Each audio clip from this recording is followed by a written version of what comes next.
Trade rumors are escalating league-wide as an NHL insider has revealed a superstar in the league is making his way out of New York. And the trade that has been suggested is absolutely insane for both parties and both teams that are involved. We're going to break it all down in this episode of Hattrick HQ.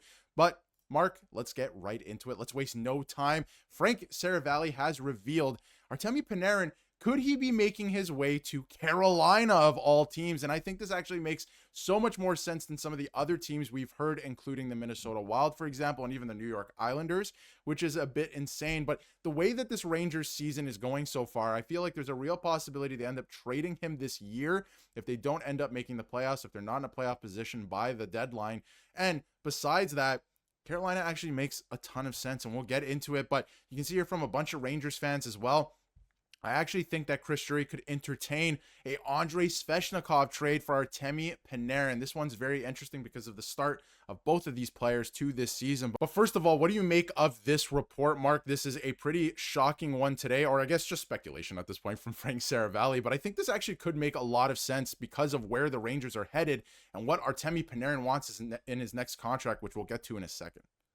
I think the biggest thing is, and I want to look at the Carolina side first because that's the most interesting side of it. Listen, the New York Rangers are obviously not off to a hot start. The opposite is happening in Carolina. Though they're dealing with injuries, this is a team that wants to consistently get better and get star players. Svechnikov was one of their top players, struggling to start the year with Carolina. As you can see, a boatload of cap space for the Carolina team.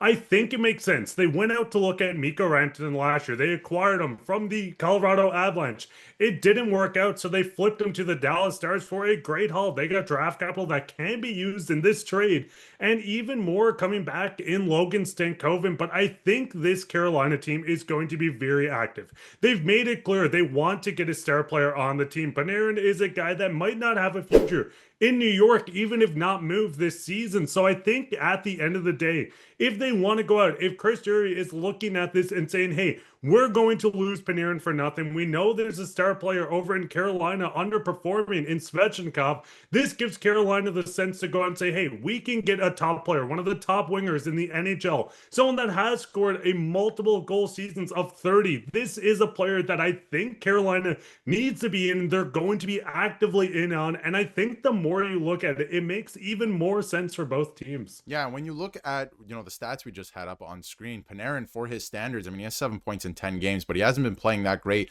around the ice. And again, you can, mention or think that he's one-dimensional, all of those things, and that's fine for the money that he's making, right? He can give you 100 points, but is he even going to hit that mark with the Rangers this year? We don't know for sure. And it's not looking very good so far through the first 10 games for the New York Rangers, who were, last in the Eastern Conference. He makes $11.6 million on the last year of his contract. This is the last year. He is going to be 34 years old, like I just popped up on screen as well. And you mentioned, Mark, the Carolina Hurricanes can make this work. They can free up $3 million in cap space to make this work this year. And not only that, in a trade, maybe some retained salary involved. There's only 1 year left on this deal. If the Rangers are going to miss the playoffs, maybe there is some retained salary involved. If you look at what the Rangers are working with, much less right now. They have a lot of LTIR space right now because Vincent Trocheck is on LTIR.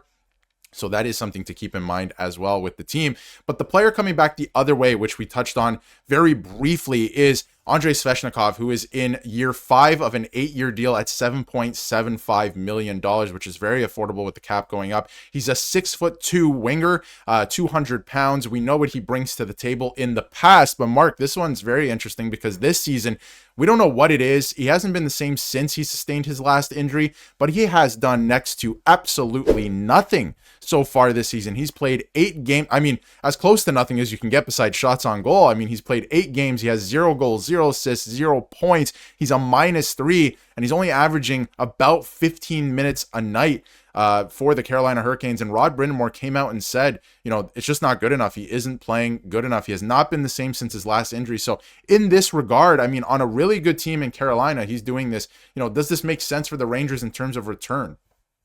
I think the biggest thing is, listen, a 25-year-old compared to a 33-year-old. We know the Rangers is getting up in age. Trocheck's old. We know Zibanejad, JT Miller. This core is getting old. Yes, you have Laugh, a young player, and a winger as well. But I think at the end of the day, if Chris Drury is looking at Panarin and they say, hey, we cannot compete this year, he's going to price himself out and we need to figure something to do, you go to look at a guy like this. Svechnikov, with the cap going up, this is going to look smaller and smaller year after year. You get a player with 3 years left on his contract, sub $8 million, that can join this Rangers team. Maybe the fresh start helps him out. He joins an immediate top six where we're seeing a lot of games. He's getting fourth line minutes with the Carolina Hurricanes. The value is what's tricky to me because, I mean, you're looking at a young star player in Svechnikov underperforming. They're not going to look at this from the Carolina side and say, hey, we're going to dump him because of a bad start to the season. But I think there's going to be less of a return for Panarin than a lot of people expect. I mean, Rantanen got quite a bit, but that was with a contract in place. Yes, you got Nikas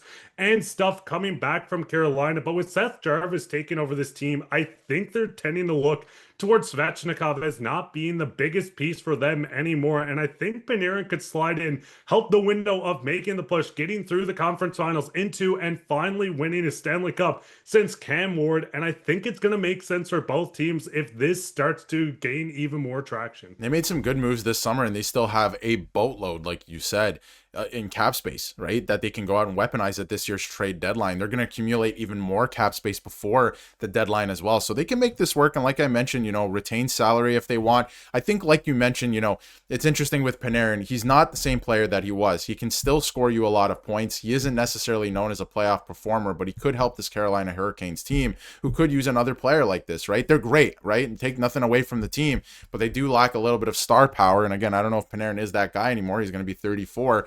But if there is some retained salary, they can absolutely make it work. Although it's not as attractive, I think, on the open market right now. Other teams, if you go to other teams, heading to this trade deadline, he makes 11.6. That's tough. He's not the same player that he was, right? You know that you have to sign him to a contract extension. And the other thing that we didn't even mention is that, Elliot Friedman is saying, and multiple other reporters, and I want your thoughts on this before we wrap up, Artemi Panarin is taking no discount on this next deal. This is not a John Tavares situation. This is not, we've seen it in the past from other players, Connor McDavid, whatever you want to say.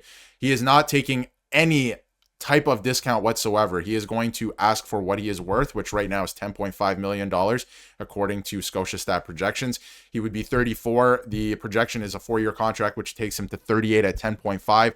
That doesn't even make sense for the Rangers, let alone most other teams. So I feel like that could bring his trade value down a little bit. What are your thoughts on that, Mark? Because I feel like that's what's making him maybe a little bit less attractive out there. But at the same time, if the Hurricanes were to add a player that can, in his sleep, put up 80 to 90 points, that makes sense for them heading into this year's playoffs, I think. But you have to look long term. What does that contract look like after that? And if it is 10.5, I don't know if that makes sense. And I think the biggest thing is falling back on John Tavares, for example, joining his childhood team, the Pajama Boy, going to Toronto, Connor McDavid taking a discount in Edmonton because this is the team that went to back-to-back Stanley Cup finals, falling short to the Florida Panthers. And when looking at the Rangers, a team that's kind of fluctuated, bounced around, traded key players, Kreider went out. We've seen multiple players like Trouba even move to the same team.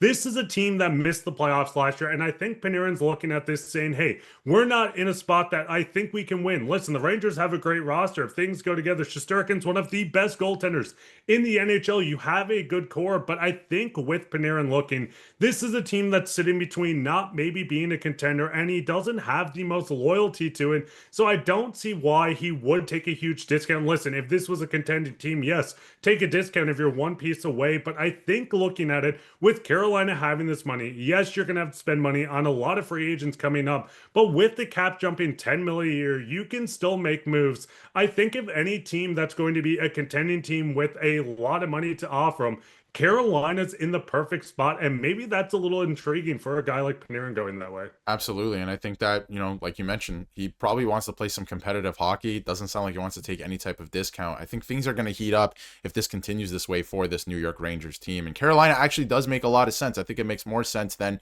the Minnesota Wild that's been thrown out there as well, or the New York Islanders, just because he shares an agent with another player, right? I think in terms of fit, Carolina does actually make a lot of sense, but we want to hear what you have to say in the comments down below about Artemi Panarin and where he might end up. Does he even end up getting traded? Does he stay a New York Ranger? Let us know down below in the comments. And if you haven't yet, hit that subscribe button so you can stay up to date with everything going on around the NHL.